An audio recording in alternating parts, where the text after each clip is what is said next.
talk from Acts chapter 20, verses 6 and 7.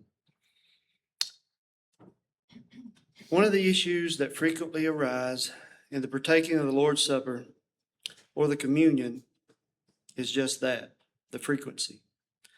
Some choose to partake weekly, some quarterly, some yearly. Even those who partake weekly have started to move toward Saturday observances out of necessity or convenience. We look at Acts 20, verse 7. Then the disciples met on the first day of the week to break bread as our example. This and the surrounding verses tell us a lot about how often and when we are to partake of the Lord's Supper. In verse 6, Luke tells us that they, Paul and his traveling party, including Luke, came to Troas, staying 7 days. Paul arrived in Troas on Monday or Tuesday. He stayed in that city an entire week to be with the disciples in Troas on the first day of the week, when he was in a hurry and even had to bypass what arguably was one of the most important cities in Asia Minor, in verse 16. This suggests that the disciples in Troas did not assemble for breaking of bread on any day except the first day, Sunday.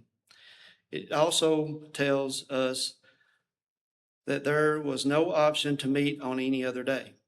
After all, if Paul was in such a hurry, why wouldn't they have gone ahead and kept the memorial when he arrived so that he could be on his way and perhaps come to Ephesus?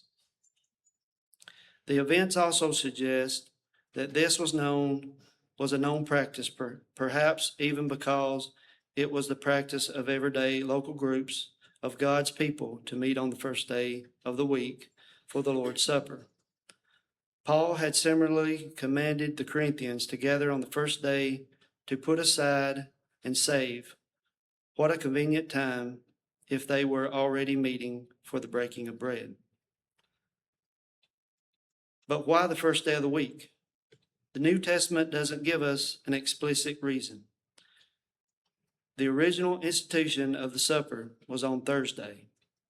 That said, the most likely inference is that the first day of the week was chosen because it was the day that Christ arose from the dead. While the Lord's Supper is a memorial of our Savior's death, his death only means something because he arose, as we will likely someday too. Please reflect on these things while we partake.